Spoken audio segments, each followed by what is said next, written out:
What would you do if months of sacrifice were destroyed in seconds? Imagine sleeping in your car during freezing nights, skipping meals, enduring physical discomfort, all to save money for something truly special. Now imagine watching that sacrifice burn before your eyes, turned to ash and melted metal by children who faced no consequences. This is the story of Marcus, a 34-year-old man from Portland, Oregon, who made an extreme choice to show his wife how much she meant to him. But when family came to visit, everything he worked for was destroyed in the most shocking way possible. This is a story about sacrifice, boundaries, and a decision that tore a family apart. What happened next divided not just his family, but thousands of people online who heard his story. Stay with us, because by the end, you will be asking yourself the same difficult question Marcus had to answer. How far is too far when it comes to family? Marcus Rivera grew up in a small, working-class neighborhood in southeast Portland, the kind of place where people knew their neighbors and helped each other during hard times. His father worked at a paper mill for 30 years. His mother cleaned houses to make ends meet. Money was always tight. Marcus remembers his mother wearing the same simple jewelry his father had bought her when they got married in 1987. A thin gold band, a small pair of earrings, nothing fancy. But she wore them with pride because they represented his father's love and commitment. When Marcus married Elena 8 years ago, he made a silent promise to himself. He would give her something his mother never had. Something beautiful, something valuable, something that would show the world how much he cherished her. But life had other plans. Marcus worked as a manager at an electronics store in northeast Portland, making a decent salary, but not enough to save much after rent, bills, car payments, and daily expenses. Elena worked as a teacher's assistant, contributing what she could, but together they were living paycheck to paycheck like so many American families. Then Marcus had an idea. A radical idea that most people would think was crazy. Their lease was coming up for renewal, and the rent was increasing by $200 a month. Marcus did the math. If he could avoid that increase for just 3 months, he would have enough money saved to buy Elena the jewelry set he had been admiring at the Tiffany store downtown. $3,400. The exact amount he could save in 3 months if he eliminated that rent increase. But how?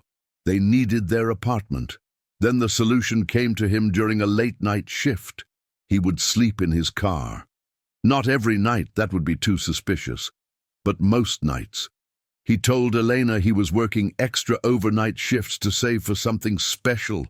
It was not entirely a lie. He was working overtime whenever possible, but he was also parking his 2008 Honda Civic in different locations around Portland, trying to sleep in the cramped back seat.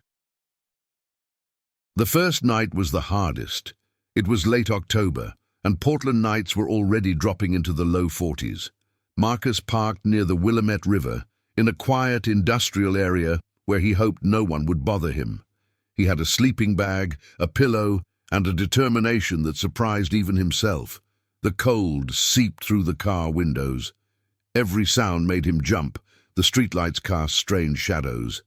He barely slept 2 hours that first night. But Marcus kept going. Night after night, he perfected his routine. He would leave work, drive to different locations to avoid suspicion, set his alarm for 5 in the morning, then drive to the 24-hour gym where he had a membership. He would shower, shave, change into clean clothes, and arrive at work looking like a man who had slept in a comfortable bed. Meanwhile, Elena thought he was pulling overnight inventory shifts at the store. The physical toll was brutal. Marcus lost weight. His back ached constantly from sleeping in awkward positions. There were nights when the temperature dropped close to freezing, and he shivered so violently he thought he would never get warm again. He survived on gas station coffee and cheap fast food, saving every dollar possible. Some nights he parked behind grocery stores, other nights in quiet residential streets. Once, a police officer knocked on his window at 2 in the morning. checking if he was all right. Marcus said his wife kicked him out after a fight, and the officer, sympathetic, told him about a shelter nearby. Marcus thanked him but stayed in his car. Through November and into December, Marcus watched his savings account grow. $500, $1,000, $1,500, $2,000. Every deposit felt like a victory. He imagined the look on Elena's face when she opened the box. He imagined her tears of joy, the way she would hug him, the way she would understand that sometimes love means sacrifice, real sacrifice, not just words. December was the coldest month. Portland experienced several nights below freezing. Marcus wore every piece of clothing he owned to bed. His fingers went numb. His nose ran constantly. But every morning, he looked at his banking app and saw the number climbing. 2,500, 2,800, 3,000, 3,200. Elena never suspected anything. She trusted him completely. When he came home on his off days, exhausted and quieter than usual, she attributed it to work stress. She made his favorite meals, gave him space when he needed it, and talked excitedly about their upcoming 8th wedding anniversary. They had been through so much together. Elena had supported Marcus through a layoff 3 years earlier. She had stayed by his side when his father passed away. She had never complained about their modest lifestyle.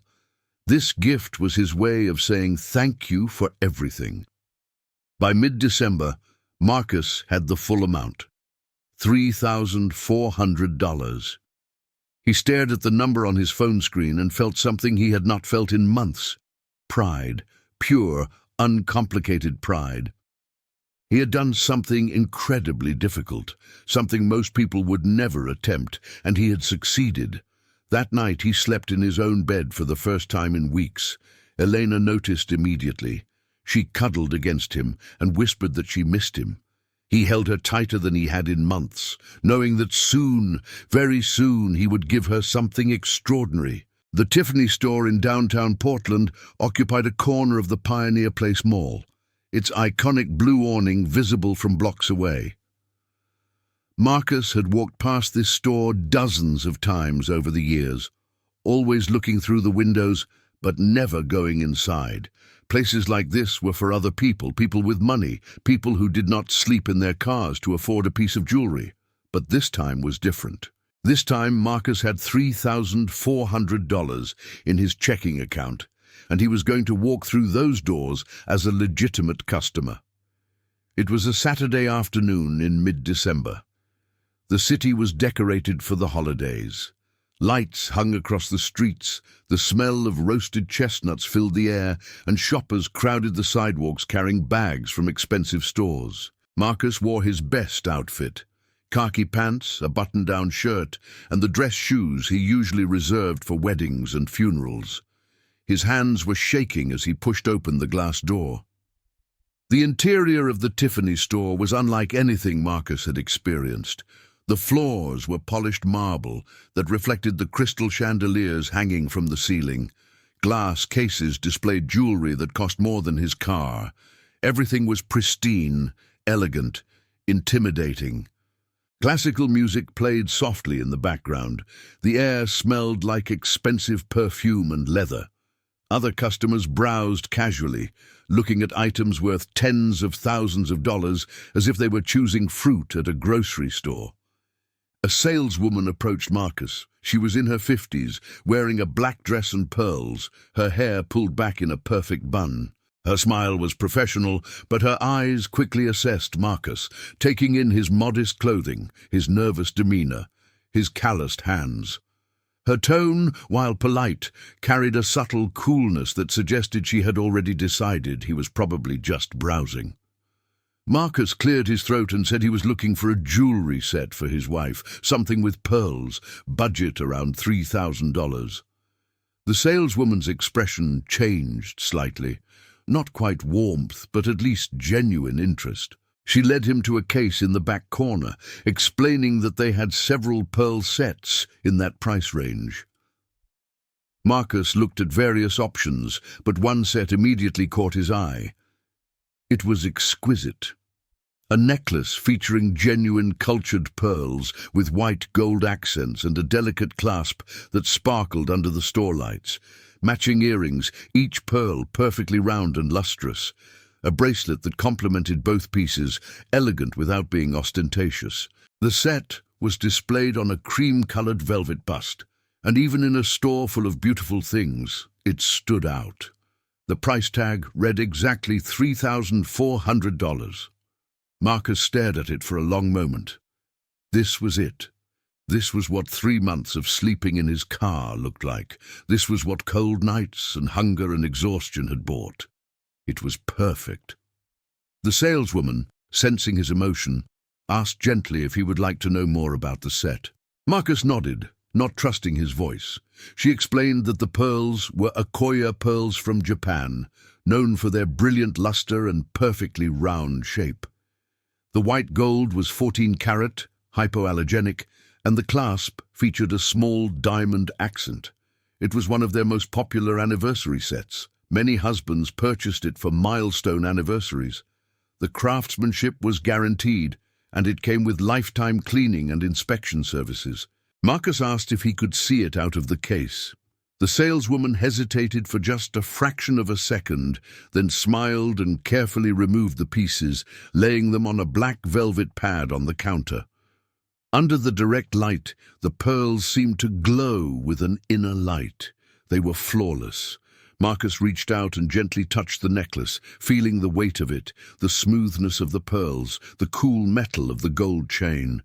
This was real. This was happening. He told the saleswoman he would take it. She smiled, this time with genuine warmth, and asked if he would like it gift-wrapped. Marcus said yes, absolutely. As she began processing the payment, she asked casually what the occasion was. Marcus, feeling emotional and wanting to share his achievement, told her everything. He told her about sleeping in his car, about the sacrifice, about wanting to give his wife something special because she deserved it. The saleswoman stopped what she was doing and looked at Marcus with an expression that was hard to read. Shock, perhaps, mixed with admiration and something that looked like sadness. She said quietly that in 15 years of working at Tiffany, she had never heard a story like that. She said Elena was a very lucky woman and that Marcus clearly loved her very much. Then she did something unexpected. She went to her manager and returned a few minutes later, saying that the store would waive the sales tax as a gift to them both. It saved Marcus over $300. Marcus almost cried, right there in the store. He thanked her repeatedly, his voice shaking. She carefully placed each piece of jewelry in the iconic Tiffany blue box, wrapped it with white ribbon, and placed it in a matching blue shopping bag with white handles. She handed it to Marcus like she was handing him something sacred. She told him that some people spend their whole lives looking for what he and Eleanor had, and she hoped they would be happy together forever. Marcus left the store holding that bag like it contained the most precious thing in the world, because to him it did. He walked through downtown Portland in a daze, barely noticing the cold December air, the holiday shoppers, the street musicians playing carols. He sat in his car in the parking garage for 10 minutes, just looking at the blue bag, feeling its weight, thinking about Elena's reaction. He imagined her opening it, her hands trembling, her eyes filling with tears. He imagined putting the necklace around her neck, fastening the clasp, seeing her wear it for the first time. The drive home felt surreal. Marcus obeyed every traffic law, drove carefully, protected that bag like it held a newborn baby. When he arrived at their apartment, Elena was at work. Their anniversary was still 2 weeks away, so he had time to plan the perfect moment. He hid the Tiffany bag at the very back of their bedroom closet, behind boxes of winter clothes and old photo albums, somewhere Elena would never look. That night, when Elena came home tired from a long day of working with kindergartners, Marcus cooked her favorite meal, pasta with homemade marinara sauce and garlic bread. They ate together at their small kitchen table, talking about their days, laughing at silly things, being comfortable with each other the way couples are after 8 years together. Marcus looked at his wife across the table, her hair pulled back in a messy bun, wearing sweatpants and one of his old t-shirts, no makeup, completely natural, and thought she was the most beautiful woman in the world. He had done it. He had made the sacrifice, endured the hardship, and purchased something truly special. In 2 weeks, on their anniversary, he would give Elena the gift of a lifetime. Everything was perfect. Everything was exactly as it should be. Marcus went to bed that night feeling a satisfaction and peace he had not felt in months. He had no way of knowing that in just 1 week, everything would fall apart in the most devastating way imaginable. The phone call came on a Tuesday evening. Marcus was watching television with Elena when his phone buzzed. It was his younger sister, Rebecca. They had a decent relationship, talking maybe once a month, seeing each other on holidays. Rebecca lived in Seattle with her husband David and their 3 children, Tyler, who was 9, Madison 7, and Jake 5. But this call was different. Rebecca was crying. Her voice was shaky and desperate. She told Marcus that David had left her, just packed his things and moved out. There was another woman. Rebecca was devastated. She could not sleep, could not eat, could not function. The children were confused and acting out. She needed to get away from Seattle, just for a few days, maybe a week. She needed family. Could she please stay with Marcus and Elena? Please! Marcus looked at Elena, who had already guessed what was happening from his side of the conversation. Elena nodded without hesitation. She was that kind of person, always willing to help, always putting others first. Marcus told Rebecca, "Yes, of course, come down whenever you need to. Family helps family." Rebecca sobbed with relief and said she would drive down the next day. Marcus hung up and sighed deeply. Elena squeezed his hand and said they would make it work. It was only for a few days. Rebecca arrived Wednesday afternoon. Her minivan pulled up in front of their apartment building, and chaos spilled out. Tyler jumped out first, already running toward the building entrance without waiting for anyone. Madison followed, talking loudly about being hungry. Jake, the youngest, was crying about leaving his favorite toy at home. Rebecca emerged last, looking exhausted and defeated. Her hair was unwashed, pulled back in a messy ponytail. She wore stained sweatpants and an oversized hoodie. Her eyes were red and swollen from crying. Elena immediately hugged Rebecca, while Marcus helped unload bags from the van. There were so many bags. Suitcases, backpacks, shopping bags full of toys, boxes of snacks. Everything the family owned seemed to have been crammed into that vehicle. Marcus and Elena's apartment was a modest 2-bedroom in northeast Portland. They had 1 spare bedroom that served as a home office and guest room. Rebecca and the 2 younger kids would sleep there, while Tyler would sleep on the couch in the living room. The first evening was awkward but manageable. Elena made spaghetti for everyone. The children complained it was too plain. They wanted nuggets and fries. Rebecca, instead of correcting them, asked if Marcus could run to McDonald's. Marcus went, not wanting to create conflict on the first night. When he returned with fast food, the kids grabbed the bags without saying thank you and ran to eat in front of the television, which they had turned onto cartoons at maximum volume. Rebecca sat at the kitchen table with Elena, pouring out her heart about the failed marriage. David had been distant for months. She suspected something, but had no proof. Then she found text messages, explicit messages, photos. The other woman was younger, worked at David's company. The cliché was almost funny, except it was destroying Rebecca's life. She had confronted him. He had admitted everything, and within 2 days, he was gone. He was paying child support, but had made it clear he wanted to start a new life. 20 years of marriage, thrown away. Elena listened with genuine compassion, holding Rebecca's hand, offering tissues, saying all the right supportive things.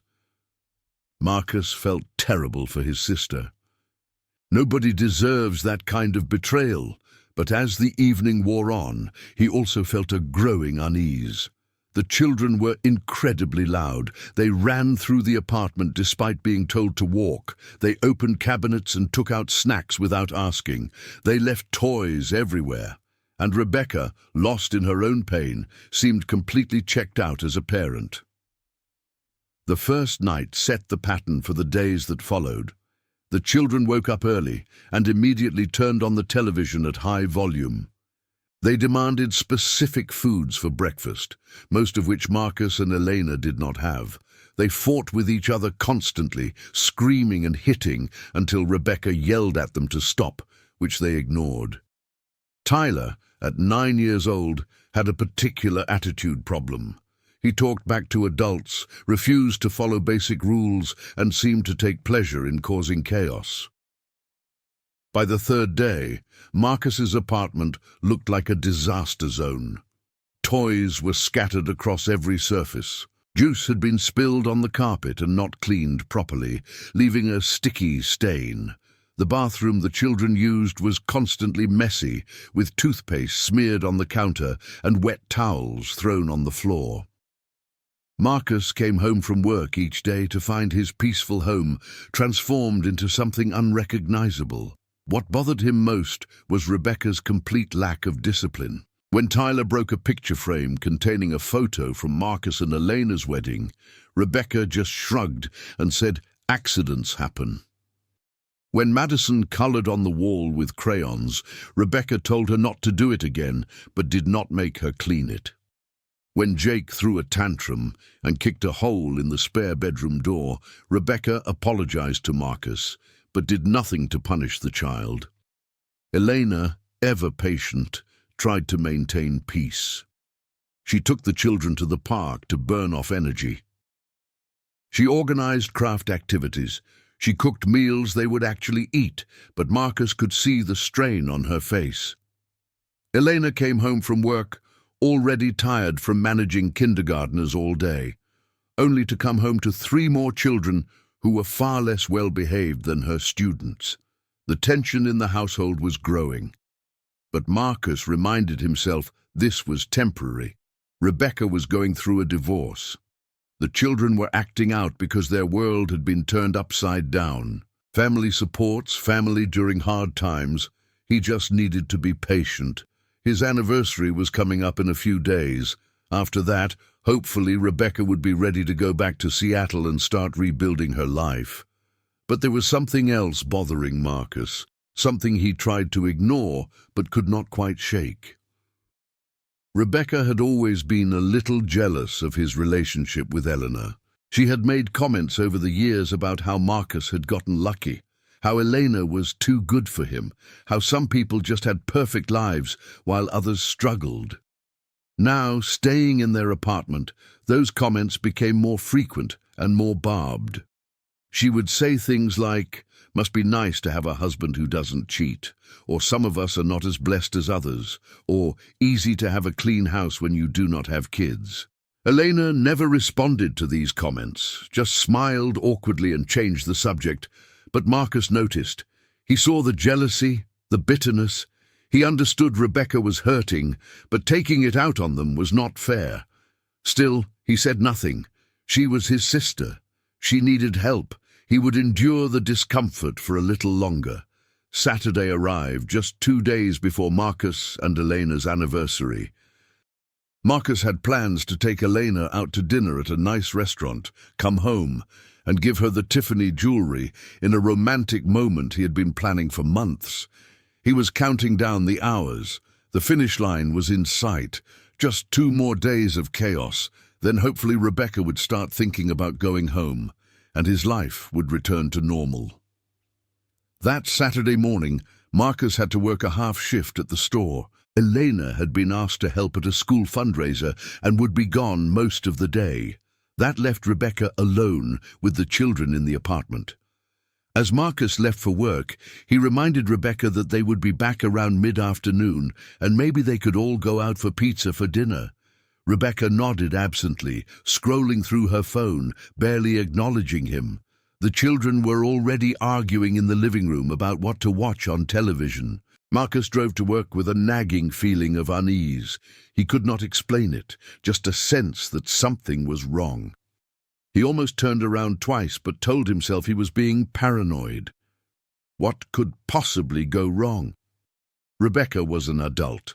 The children, while poorly behaved, were not destructive on purpose. His apartment would be fine for a few hours. He pushed the feeling aside and went to work, focusing on inventory reports and helping customers. He had no idea that at that very moment his world was about to shatter in the most horrible way imaginable. Everything he had worked for, every cold night sleeping in his car, every sacrifice he had made, was about to be destroyed by bored children and a negligent parent. And when Marcus came home that afternoon, nothing would ever be the same again. Rebecca was having the worst day of her divorce so far. That Saturday morning, David had texted saying he was reducing his child support payments because the other woman was pregnant. Pregnant. He was starting a new family with her. Rebecca felt like she had been punched in the stomach. She sat on the couch in Marcus's living room, staring at her phone, reading and rereading that text message, feeling the last pieces of her old life crumble away. The children were bored. It was raining outside, a typical Portland winter rain that made outdoor activities impossible. Tyler was complaining that there was nothing to do, that Uncle Marcus's apartment was boring, that he wanted to go home. Madison was whining that she missed her toys. Jake was having a meltdown because his tablet battery died and he could not find the charger. Rebecca barely heard them. She was lost in her own pain, mentally composing angry text messages to David that she would never send. Tyler, at 9 years old, was old enough to recognize when adults were not paying attention. He looked at his mother, absorbed in her phone, and realized he could do whatever he wanted. He told his younger siblings they should explore. Madison and Jake, desperate for entertainment, immediately agreed. Tyler led them down the hallway toward Uncle Marcus's bedroom, a room they had been specifically told was off limits. The bedroom was neat and organized, the complete opposite of the rest of the apartment, which had been overtaken by their chaos. Tyler opened the closet door. It was full of boring adult clothes, boxes of papers, nothing interesting. Then Madison spotted something in the back corner, a blue bag, a pretty blue bag with white handles.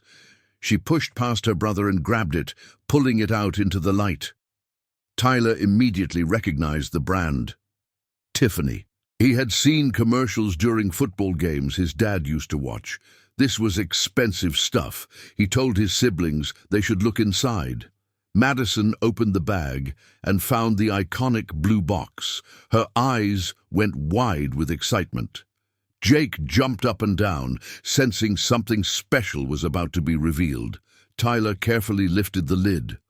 All three children gasped. Inside was the most beautiful jewelry they had ever seen. Pearls that seemed to glow, gold that sparkled under the bedroom light. The necklace lay coiled like a precious snake. The earrings sat in small velvet slots. The bracelet gleamed. For a moment, all three children just stared in wonder. Then Madison reached for the necklace. Tyler tried to stop her, some instinct telling him this was serious, but Madison was already lifting it out of the box. She draped it around her own neck, pretending to be a princess. The pearls were heavy, adult-sized, falling past her small chest. Jake wanted to try on the bracelet. Tyler told them to put it back. They would get in trouble, but his siblings ignored him. They were playing dress-up now, passing the jewelry back and forth, giggling. Then disaster struck. Madison was trying to fasten the necklace clasp and pulled too hard. One of the pearls popped off its setting and bounced across the floor. All three children froze.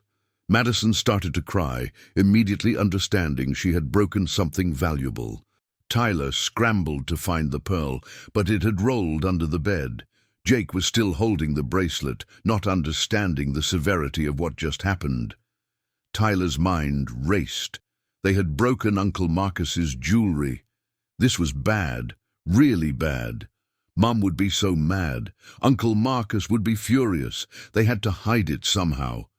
Then Tyler had an idea. A terrible idea born from a 9-year-old's panic and imagination. He'd seen a movie recently where pirates threw treasure into a volcano so no one else could have it. There was a fire going in the living room fireplace. Uncle Marcus had started it that morning to warm up the apartment before he left. If they destroyed the jewelry completely, maybe no one would know they had found it. Maybe Uncle Marcus would think he lost it somewhere. Madison and Jake looked at their older brother, waiting for him to fix the situation like he always did. Tyler grabbed the jewelry box with all the pieces inside. He walked quickly to the living room, his heart pounding. The fire was burning well, flames dancing behind the protective screen. He could feel the heat from several feet away. His siblings followed, asking what he was doing. Tyler did not answer. He pulled aside the fireplace screen, felt the intense heat on his face, and in one quick motion threw the entire Tiffany box into the flames. The box caught fire immediately. The velvet lining smoked and curled. The pearls, being organic material, began to char and burn. The gold chain started to melt and deform in the extreme heat. Madison and Jake watched with a mixture of horror and fascination. The fire consumed Uncle Marcus's treasure in seconds, turning $3,400 and 3 months of sacrifice into smoke and ash. The smell caught Rebecca's attention. Something was burning, something that was not wood. She looked up from her phone and saw her 3 children standing around the fireplace, the screen pulled aside, smoke billowing out in thick black clouds. She jumped up and ran over, screaming at them to get back from the fire. What had they done? What did they throw in there? Tyler, now terrified, confessed everything: the bedroom, the closet, the blue box, the jewelry, breaking the necklace, throwing it all in the fire. Rebecca felt her blood run cold. She grabbed the fireplace poker and desperately tried to retrieve something, anything from the flames. She managed to pull out some pieces before they were completely destroyed. The necklace chain was melted and deformed. Several pearls were completely black, carbonized beyond recognition. The earrings were just ash. The bracelet was twisted and partially melted. The Tiffany box was mostly burned away, just charred cardboard. Rebecca stared at the ruined jewelry on her living room floor and felt panic unlike anything she had ever experienced. This was expensive, very expensive. How expensive, she did not know, but anything from Tiffany was at least thousands of dollars. Her brother was going to kill her. More accurately, Elena was going to kill her, and Elena was the scary one when she was angry, despite her normally gentle demeanor. She screamed at the children, really screamed, something she rarely did. How could they be so stupid? Why would they go into a room they were told to stay out of? Why would they touch things that did not belong to them? The children started crying. Tyler tried to explain they were just playing. It was an accident. Rebecca felt overwhelmed. She could not deal with this. She was already dealing with divorce and heartbreak and financial worry, and now her children had destroyed something valuable belonging to the brother who had taken her in when she needed help. She tried to clean up the evidence. She swept the ashes into a dustpan, gathered the melted and burned jewelry pieces, and put everything on the kitchen table. Maybe she could replace it. But how? She had no money. David had drained their joint account before leaving. She was living off credit cards and the promise of child support that might now be reduced. There was no way she could afford to replace whatever this jewelry set had cost. She thought about lying, saying she had no idea what happened, but that would be discovered immediately. The children would talk. The truth always came out. Rebecca made the children sit on the couch and watch television silently while she figured out what to do. Jake was still crying. Madison looked terrified.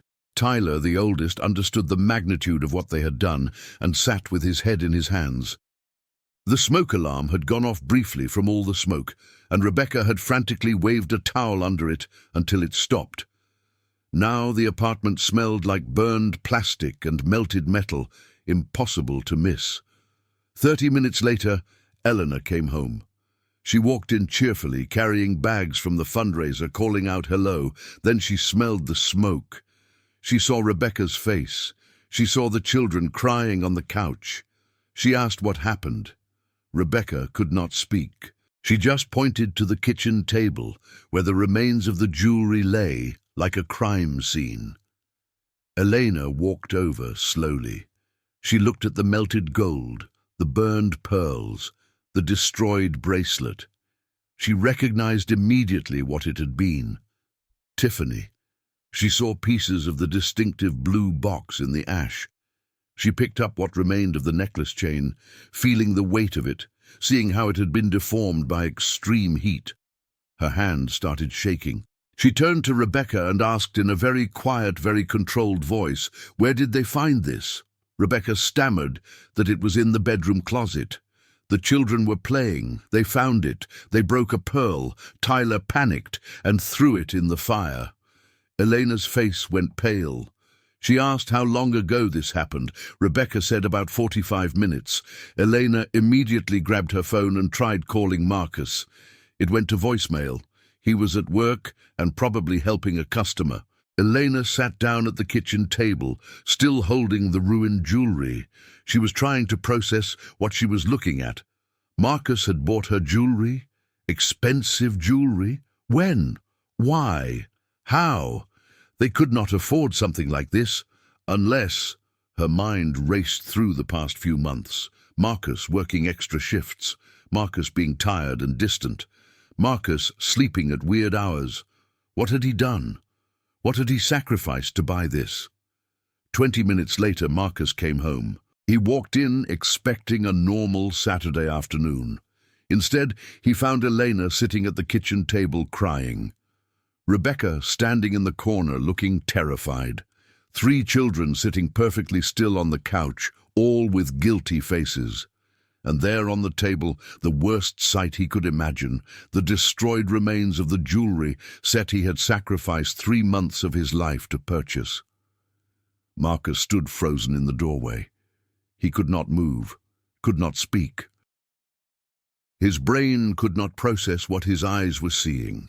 That was his jewelry, the Tiffany set, the pearls Elena would never wear, the necklace that would never go around her neck, the earrings that would never catch the light on her beautiful face. Everything he had worked for, destroyed. He walked slowly to the table. He picked up what remained of the necklace. The gold chain was melted in places, twisted and warped by heat. The pearls that had not completely burned were cracked and blackened. This was not fixable. This was not salvageable. This was garbage. $3,400 of garbage. Marcus's hands started to tremble. He looked at Rebecca. He looked at the children. He very quietly asked, "What happened?" His voice was so calm it was terrifying. Rebecca started talking fast, explaining about the children being bored, them going in the bedroom, finding the box, the pearl breaking, Tyler panicking, the fire. Marcus listened without interrupting. When she finished, there was a long silence. Then Marcus asked the question that would change everything. "Where were you, Rebecca?" Rebecca stammered. She was in the living room. She was dealing with texts from David. She was distracted. She did not realize what the children were doing until it was too late. Marcus nodded slowly. Then he asked, "Why were the children allowed in my bedroom when I specifically said that room was off limits?" Rebecca had no answer. She had not been paying attention. The children had taken advantage. Marcus's calm facade cracked. His voice rose. "Do you know what this is? Do you know what this represents?" Rebecca shook her head, tears streaming down her face. Marcus told her everything, sleeping in his car. 3 months of cold nights, skipping meals, hiding from Elena, all to save $3,400 to buy her the perfect anniversary gift. All destroyed because Rebecca's children could not follow basic rules and she could not supervise them for a few hours. Eleanor, who had been crying silently, heard this and broke down completely. She had not known. Marcus had never told her about sleeping in the car. She stood up and grabbed Marcus, holding him tight, sobbing into his chest. Not because of the jewelry, but because of what he had endured alone. Because he had suffered and never said a word. Because he had sacrificed so much for her. Rebecca was shocked. She had no idea about the car, the sacrifice. She immediately tried to apologize. She said she would pay for it. She would replace it. It might take time, but she would make it right. Marcus laughed, a bitter sound with no humor. With what money, Rebecca? You are going through a divorce. You told me David drained your accounts. You are living off credit cards. How exactly will you come up with $3,400? Rebecca had no answer. She knew he was right. She could offer to pay, but they both knew it would never happen. She started making excuses. It was an accident. Children make mistakes. Family should forgive family. These things happen. Marcus stared at her like he had never seen her before. These things happen? Children make mistakes? His children destroyed 3 months of his life, and she was calling it a mistake? The argument escalated. Marcus raised his voice, something he rarely did. Rebecca became defensive, then angry. How dare he make her feel worse than she already did? She was going through a divorce. Her life was falling apart. Did he have no compassion? Marcus shot back that his compassion was letting her stay in his home, and her children had repaid that kindness by destroying something irreplaceable. Rebecca said they were just material things. Elena did not need expensive jewelry to be happy. Marcus was being materialistic and cruel. That was when Elena spoke up. Her voice was cold, colder than Marcus had ever heard. She looked at Rebecca and said, "You have 1 hour to pack your things and get out of my house." Rebecca was stunned. She appealed to Marcus. Surely he would not make her leave with 3 children, with nowhere to go, while going through a divorce. Marcus turned his back to her and walked to the bedroom. He could not even look at his sister, could not stand to be in the same room. Elena repeated herself. 1 hour. Rebecca started crying harder, but Elena's expression did not change. She had made her decision. Rebecca tried a different approach. She said she was sorry, truly sorry. She would make it up to them somehow. The children were crying now too, sensing the severity of the situation. Elena remained unmoved. She pointed at the clock. 58 minutes now. Rebecca realized they were serious. She started throwing things into bags, crying and muttering about how cruel they were being, how family was supposed to forgive, how she could not believe they would kick her out over material possessions. Marcus stayed in the bedroom, sitting on the edge of the bed, staring at the closet where the jewelry had been hidden. Elena came in once to check on him. She sat beside him and took his hand. She told him she was so sorry. Sorry he went through that alone. Sorry the gift was destroyed. Sorry his sister showed no real accountability. But she also told him something else. She told him the jewelry did not matter. What mattered was what it represented. His love, his sacrifice. That could never be destroyed by fire. She would treasure the knowledge of what he did for her more than any physical object. Marcus nodded, but could not speak. The loss felt too big. It was not just about money. It was about the months of planning, the physical suffering, the cold nights, the hunger, the determination. All of it meaningless now. All of it for nothing. Elena held him while he finally let himself feel the full weight of what had happened. He did not cry, but something inside him broke. Trust, maybe, or the belief that family would always have your back. Whatever it was, it shattered that afternoon and would never fully heal. 55 minutes after Elena's ultimatum, Rebecca loaded her children into the minivan.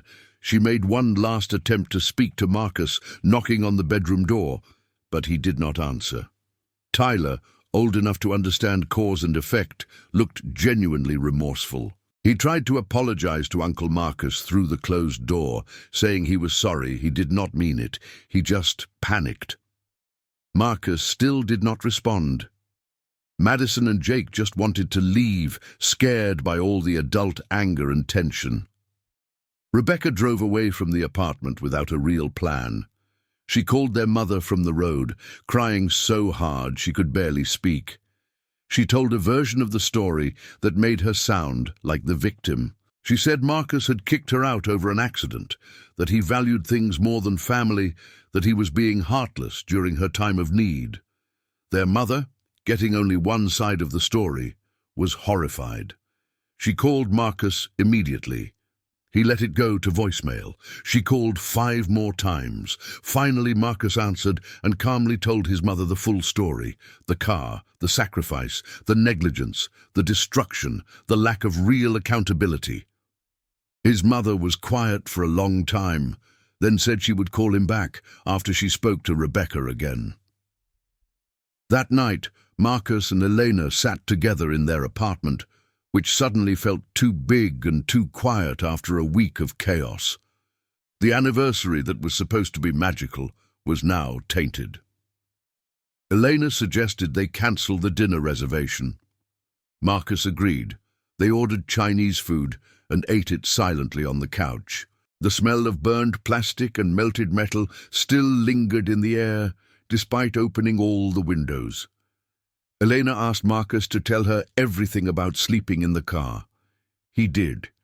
Every detail, every cold night, every ache, every moment of doubt and determination. Elena cried through the whole story. When he finished, she told him she would have been just as happy with a handwritten card. She never needed expensive jewelry. He told her he knew that, but he wanted to give her something extraordinary, because she was extraordinary. They held each other on the couch until late into the night, finding comfort in each other despite the loss. The next morning was Sunday, their actual anniversary. Marcus woke up and immediately remembered the destroyed jewelry.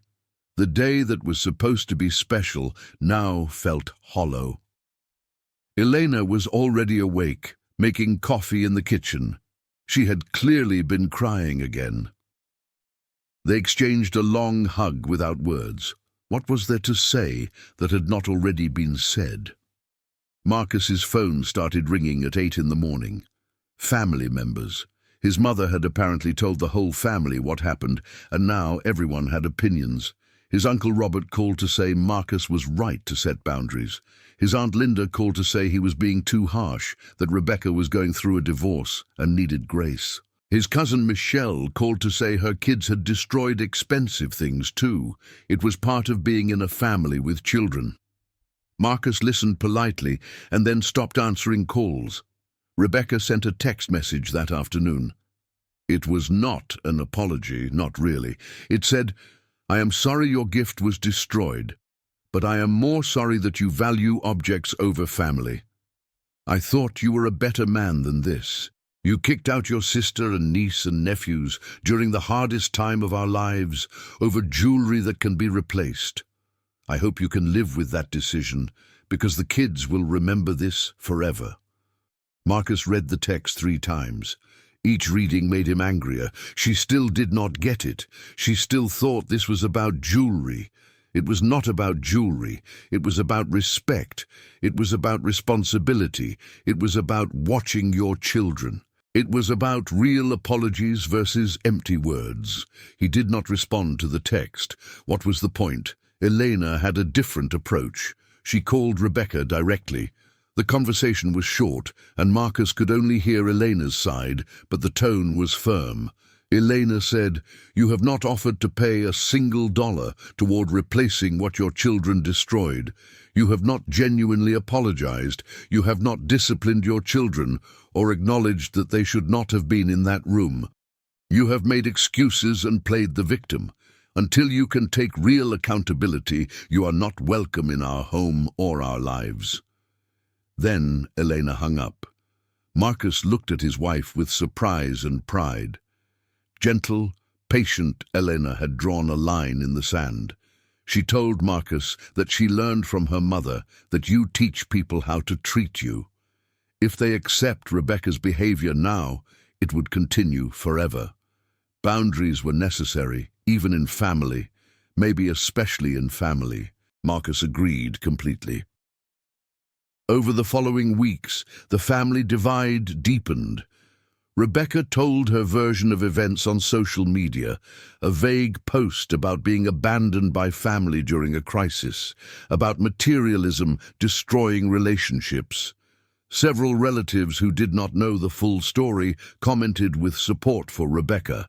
Marcus did not respond publicly. He did not post his side. He did not engage in the drama. He simply cut contact with his sister and anyone who took a side without asking for his perspective. But Marcus did do one thing.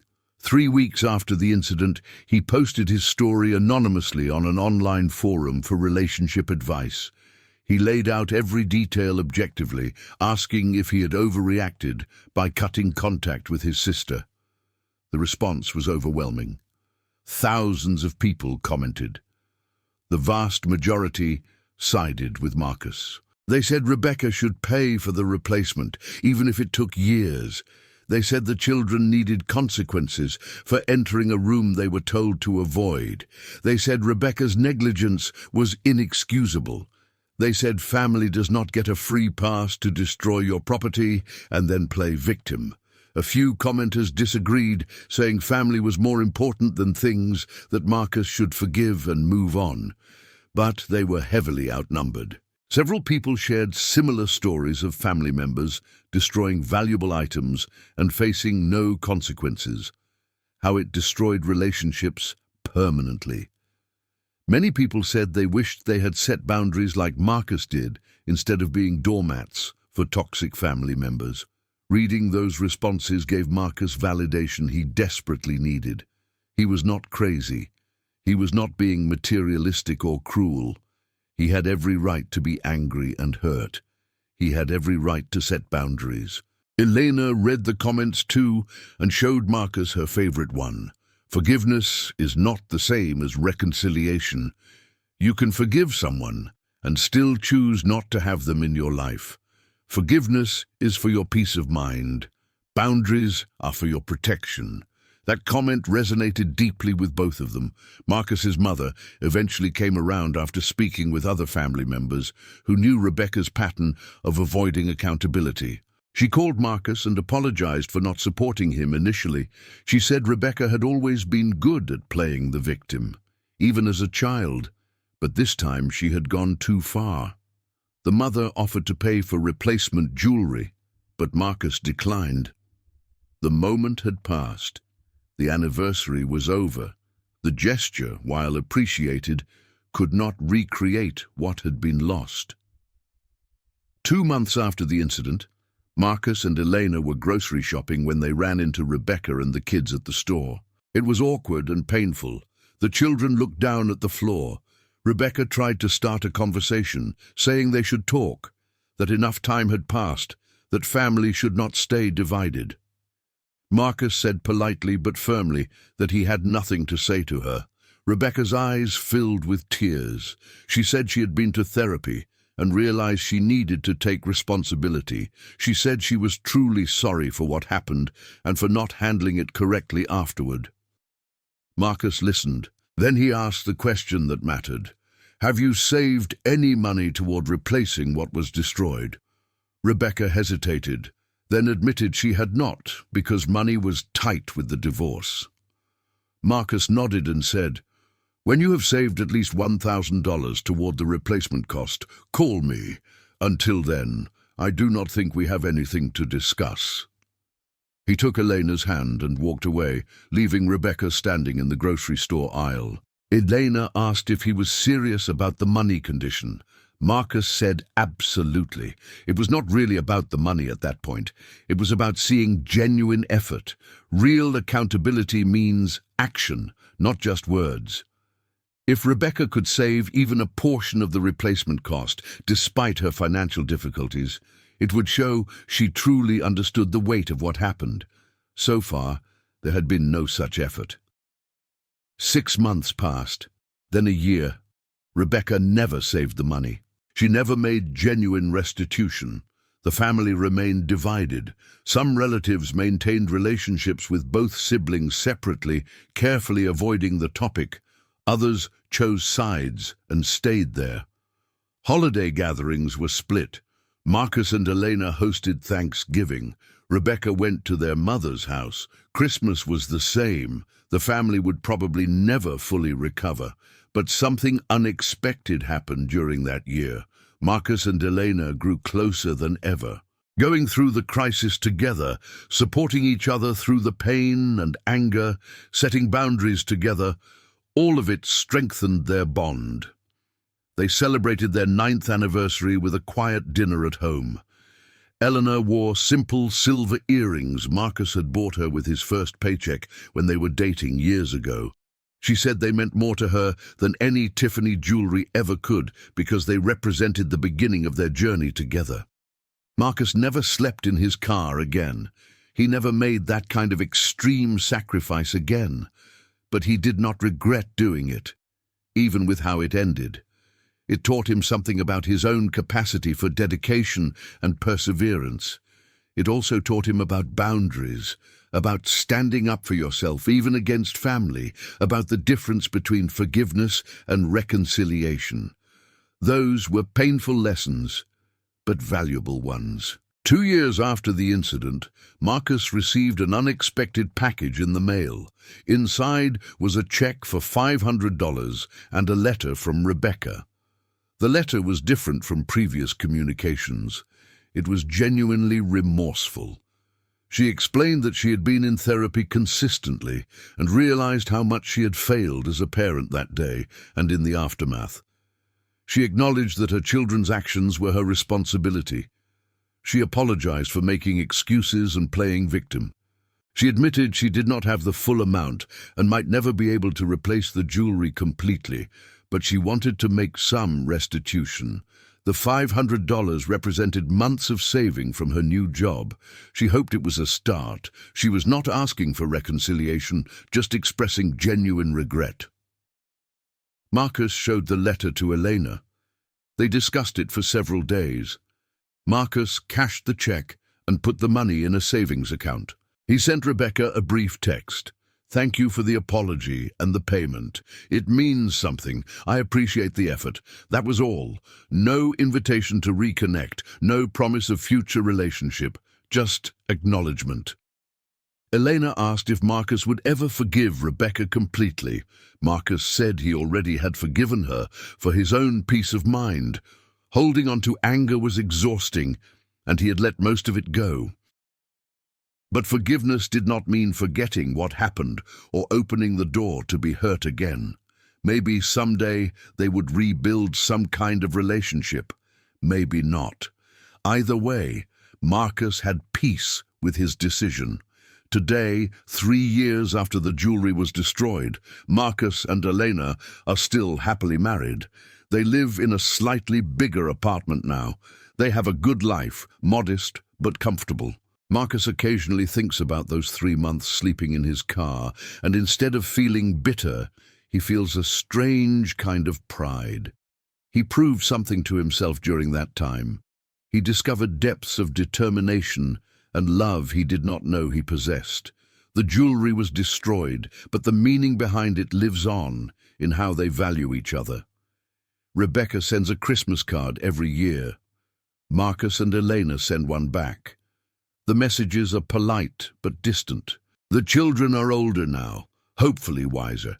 Tyler is a teenager and apparently feels tremendous guilt about what he did that day. Marcus's mother reports that Tyler brings it up sometimes, wishing he could apologize properly. Marcus appreciates that the boy feels remorse, but some things cannot be undone. Sometimes the consequences of our actions last longer than we expect. The most important lesson Marcus took from the entire experience is this: love is not measured by what we buy, but by what we are willing to sacrifice. He sacrificed comfort and warmth and sleep for 3 months because he loved Elena that much. The jewelry was meant to be a symbol of that love, but it turned out he did not need a symbol. The sacrifice itself was enough. Elena knows what he did. She knows what he endured. No fire can burn that away. No careless children can destroy it. That knowledge, that proof of love, will last their entire lives. And sometimes, late at night when they are lying in bed together, Elena will whisper, "Tell me again about the car." And Marcus will hold her close and tell her about the cold nights, the uncomfortable seats, the determination, the dream of seeing her face when she opened that blue box. And even though the jewelry is gone, even though the family is broken, even though everything went wrong, those moments feel sacred. Because real love, the kind that endures, is not found in perfect moments or expensive gifts. It is found in sacrifice, in choosing someone again and again, in facing hard truths together and coming out stronger on the other side. Marcus still passes the Tiffany store sometimes when he is downtown. He does not go inside anymore. That chapter of his life is closed, but he does not avoid it either. He can look at those blue boxes in the window and remember without pain. He can appreciate what he tried to do, even if it did not work out the way he planned. And he can go home to Elena, who loves him not because of what he can buy her, but because of who he is and what he is willing to do for her. In the end, that is worth more than all the jewelry in the world. So now we ask you, our viewers, was Marcus right to cut contact with his sister? Should Rebecca be held financially responsible even though she was going through a difficult divorce? Were the children old enough to understand consequences? Or was this truly just an innocent accident that spiraled out of control? Family relationships are complex, filled with love and obligation, but also with the need for boundaries and accountability. Sometimes love means setting hard limits, even when it hurts, especially when it hurts. Sometimes protecting yourself and your marriage has to come first, even before family bonds that go back to childhood. We want to hear your thoughts in the comments below. Have you ever experienced a situation where family destroyed something valuable, either material or emotional, and showed no real accountability? How did you handle it? Did you maintain the relationship or create distance? Do you think Marcus should have accepted Rebecca's apology earlier, or was he right to demand real restitution before considering reconciliation? Is sleeping in your car for 3 months an act of beautiful devotion or concerning obsession? These questions have no easy answers, and your perspective matters. Share your story with our community. We read every comment and learn from your experiences. If you found this story as thought-provoking and emotionally complex as we did, please subscribe to our channel and hit the notification bell so you never miss our next deep dive into real-life stories that challenge us to think about relationships, boundaries, love, and sacrifice. These are the stories that reflect real life as it truly is, messy and complicated and full of difficult choices. And do not forget to watch our next recommended video, where we explore another incredible story of family conflict and the painful decisions we sometimes have to make. Thank you for watching, and remember, sometimes the most valuable gifts are not the ones wrapped in blue boxes with white ribbons. Sometimes the most valuable gifts are invisible, the sacrifices we make, the boundaries we set, and the love that endures even when everything else burns away. That kind of love, the kind built on real sacrifice and genuine commitment, can never be destroyed by fire or carelessness or time. It only grows stronger with each challenge faced together.